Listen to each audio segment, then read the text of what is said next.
Muy buenas tardes, estamos en esta escuela de discipulado para compartir algo especial.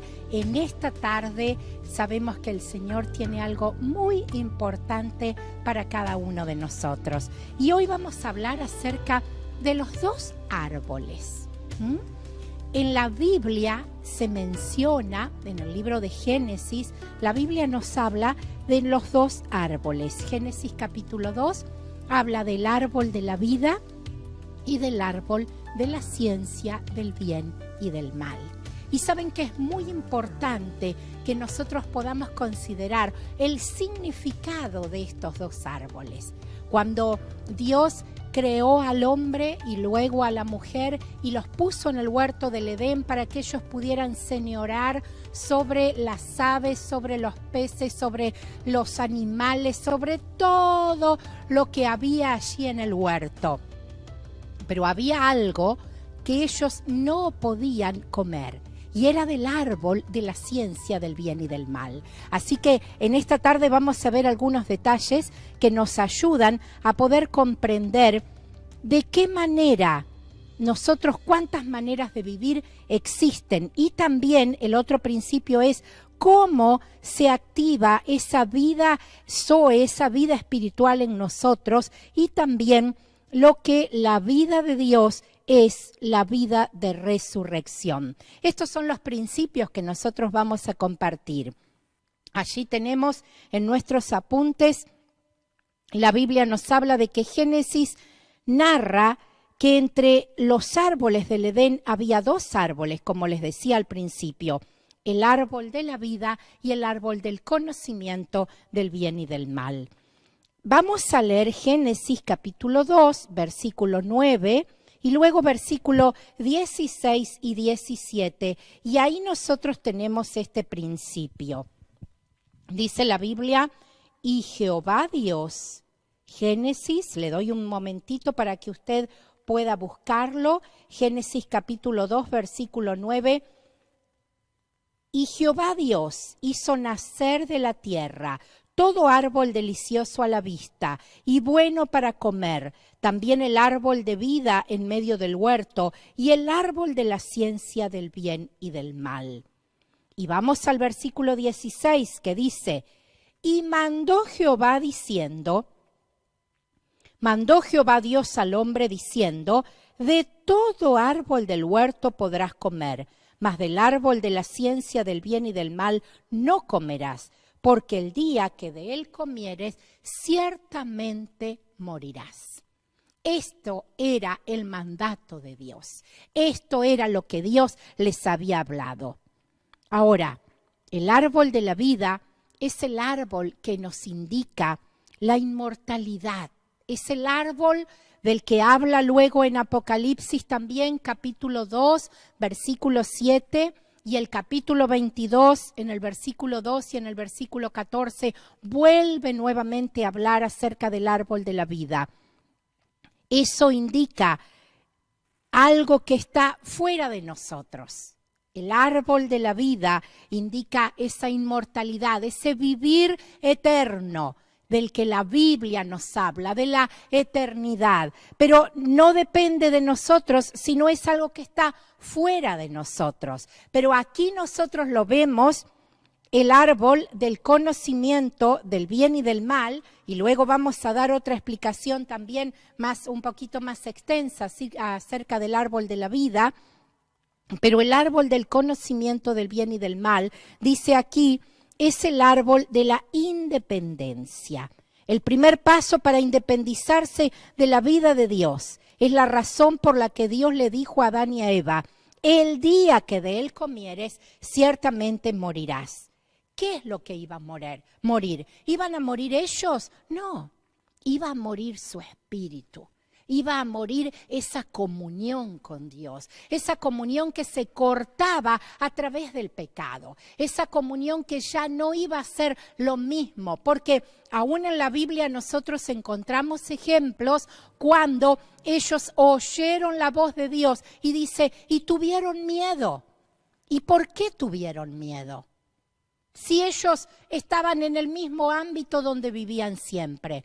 Tuvieron miedo porque habían hecho lo que Dios les había hablado y les había dicho que no tenían que hacer. Y eso produjo la muerte espiritual en ellos. Eso produjo esa muerte de su espíritu, el morir de su espíritu, el morir de su mente, el morir de su alma. El árbol del conocimiento del bien y del mal es el árbol donde cada uno es su propio gobernador. Es el árbol de la experiencia del bien y del mal. Y sabe que hay personas, nosotros vemos a través de la Biblia y a través de la vida, que hay personas que dicen, ay, pero es bueno, esta persona es muy buena, lo único que le falta es convertirse. Dice la Biblia que no hay bueno ni aún uno. Lo que nos da esa bondad, lo que nos da esa vida espiritual es el aceptar a Jesús como nuestro Salvador. Es el que vivir, que el Señor pueda obrar en nosotros y disfrutar de esa salvación. Es lo que nos hace buenos. Es lo que nos hace que podamos vivir esa vida plena, que podamos vivir esa vida Zoe. Amén.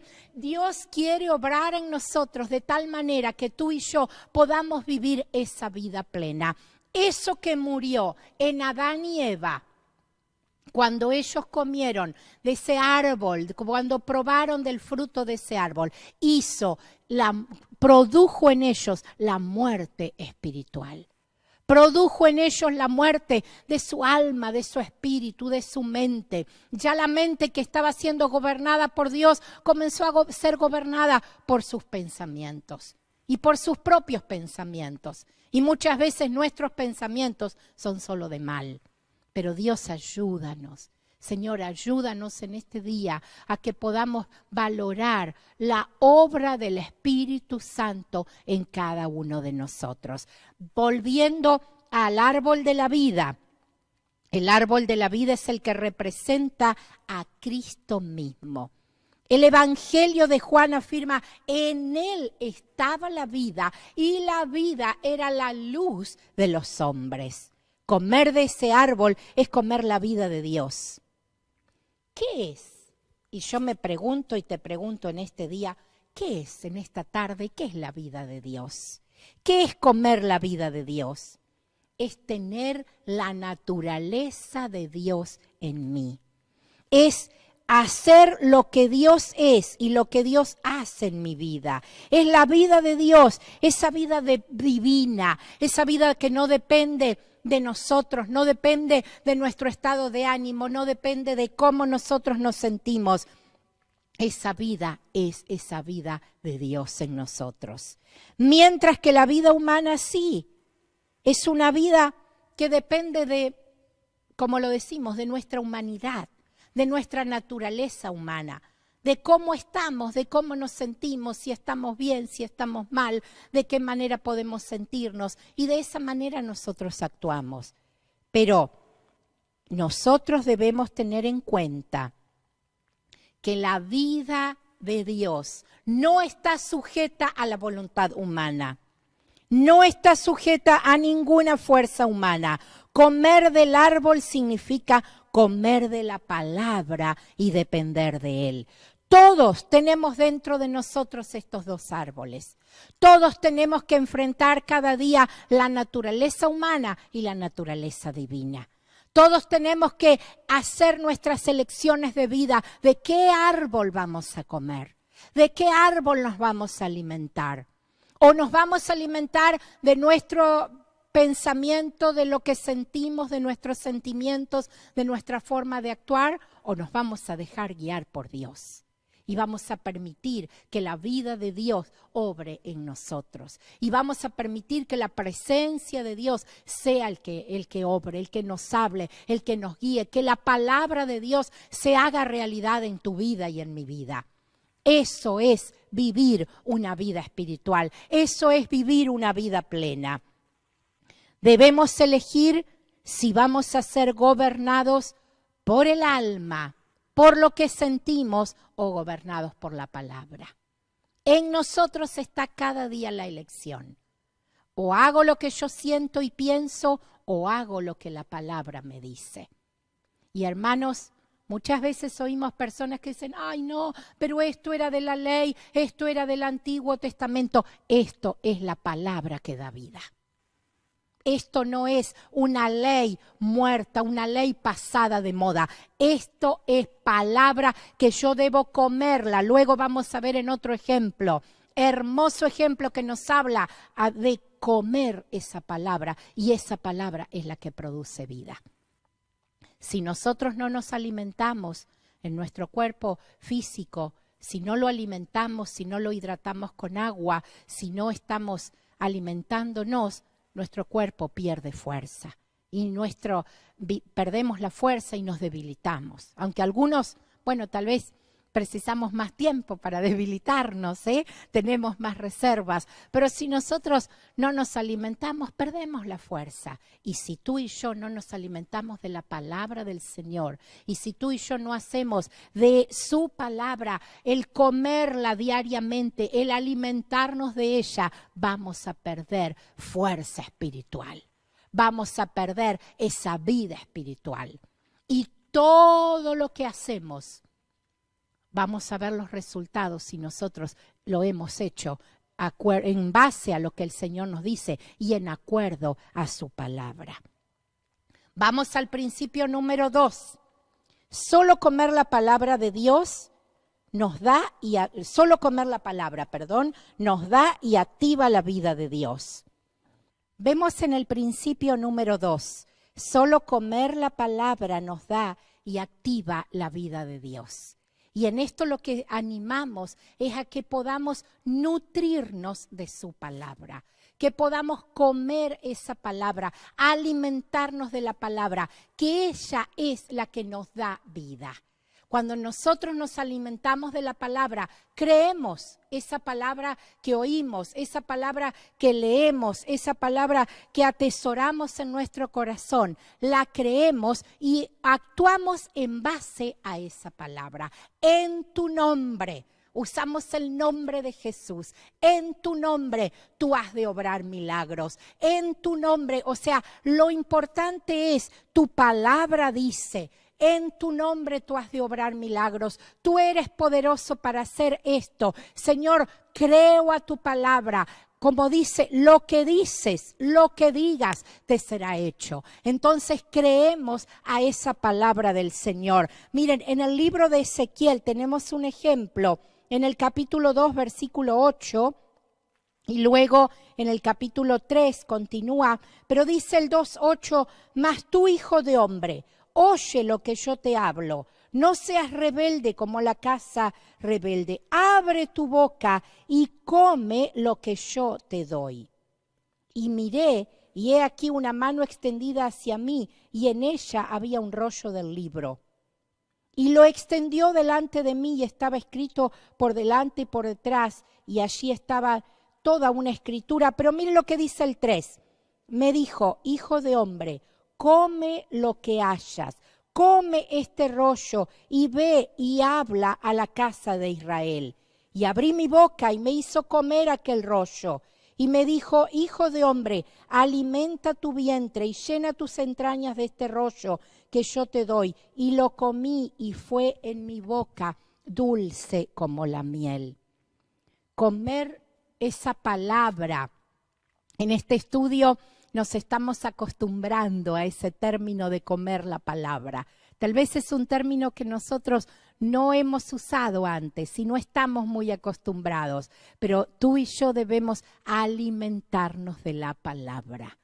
Debemos comer esa palabra, porque esa palabra es la que nos nutre, esa palabra es la que nos da vida, esa palabra es la que obra a través de nosotros. Comer la palabra es el principio más poderoso para vivir y para soltar esa vida de Dios, para que Dios pueda obrar en nosotros. Y así cuando hay un enfermo, nosotros podamos creer, como dice la palabra, que Él puede obrar milagros. como creíste, te sea hecho.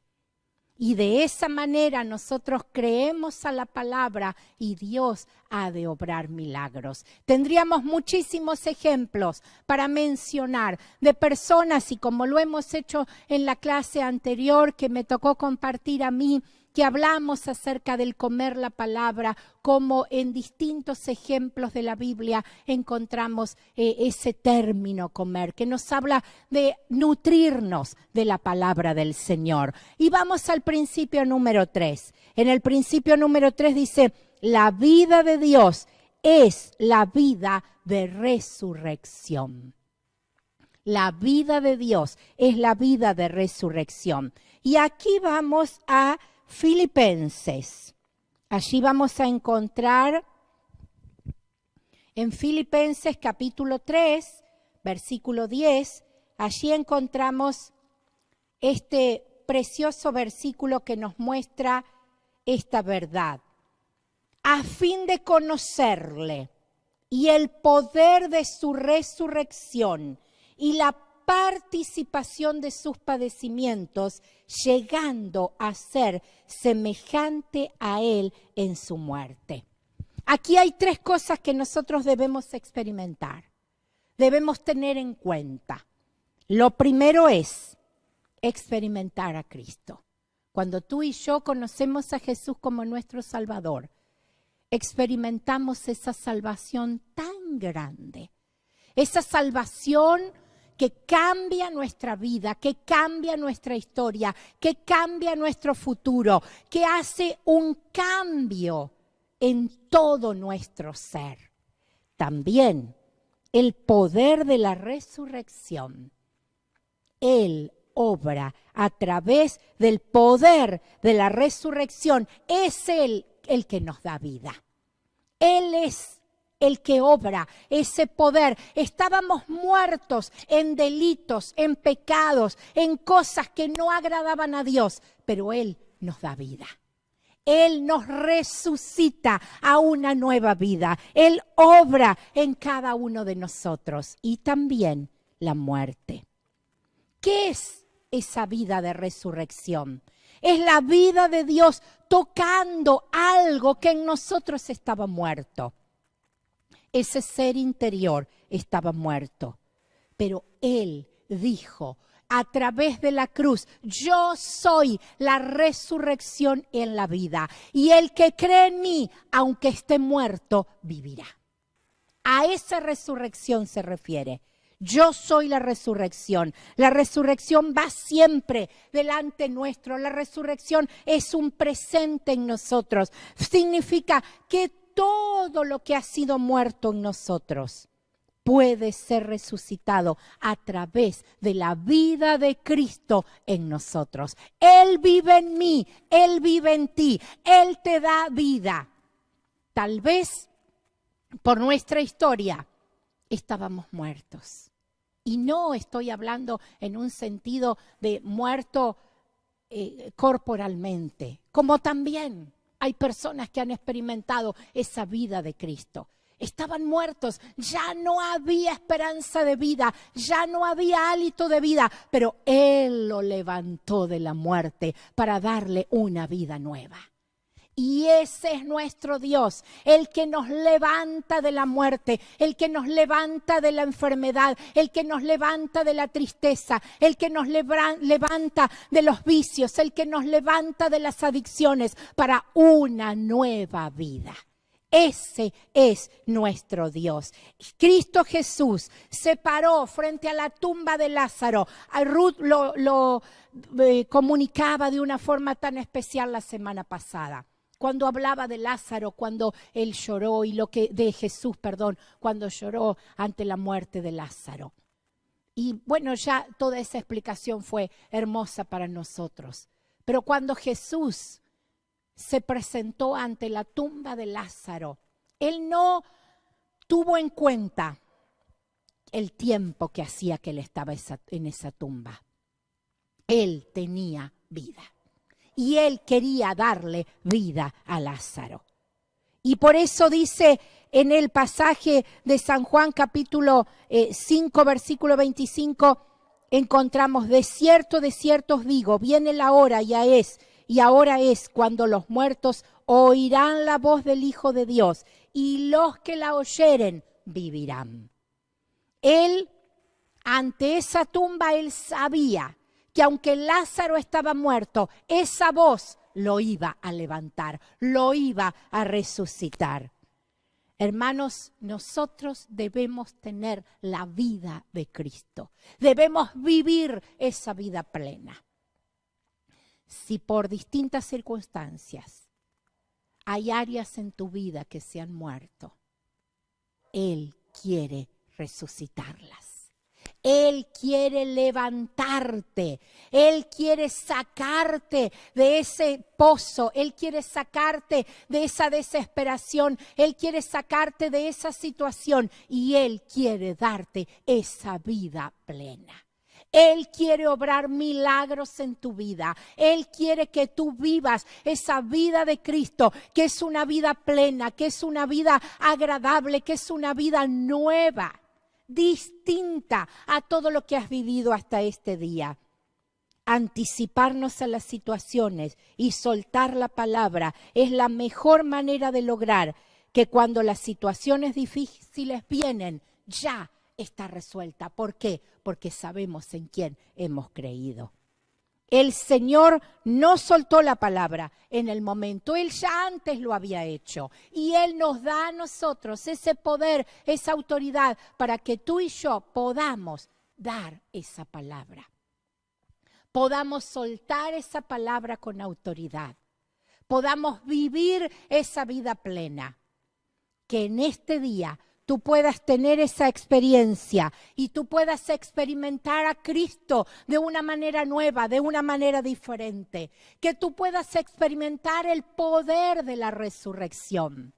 Y en esta tarde vamos a orar por aquellas áreas en las que estás muerto, que puedas cobrar vida, que puedas tener esa experiencia de esa resurrección. Él quiere resucitar lo que está muerto. Él quiere resucitar tu vida para que vivas una vida plena, agradable al Señor. Y aún esas palabras que Dios te ha hablado y esos sueños que ha puesto en tu corazón, Él quiere resucitarlos y darle vida. Y que vuelvas a creer, y que vuelvas a ponerte esa meta, y que vuelvas a decir, Señor, tú me hablaste y tú lo vas a cumplir. Porque tu palabra se cumple en mi vida. Padre, en esta tarde oramos por todos estos principios que hemos leído, Señor, y que hemos compartido con nuestros hermanos, que puedan ser una realidad en nuestra vida, que puedan ser una realidad en nuestro corazón, que podamos vivir esa vida plena. Señor, queremos experimentarte de una manera nueva, de una manera diferente. Señor, como nunca antes te hemos experimentado, esa vida interior que pueda fluir en nosotros, que podamos cobrar vida. Aún, Señor, si hay cosas que han muerto en nuestro interior, tú puedas resucitarlas, oh Dios. Tú puedas obrar milagros, tú puedas resucitar esos sueños, tú puedas resucitar esas palabras que tú has hablado y que han quedado allí en el olvido, pero tú estás dando vida a cada uno de nosotros. Señor, en esta tarde creemos que esa vida plena está en nosotros, porque tú eres, Señor, el camino, la verdad y la vida. Y esa vida está en nosotros. Esa vida plena está en cada uno de nosotros. Tú eres poderoso para obrar. Tú eres poderoso para creer, Señor, crear en nosotros esa nueva fe, esa nueva confianza, esa seguridad de que tú estás en nosotros. Gracias te damos, Señor. Gracias por esa palabra que cada día nos anima, nos alienta, nos fortalece para vivir conforme a tu propósito. Gracias, Señor. Amén y amén. Que el Señor les bendiga. El próximo jueves nos encontramos en otro capítulo de esta escuela de discipulado.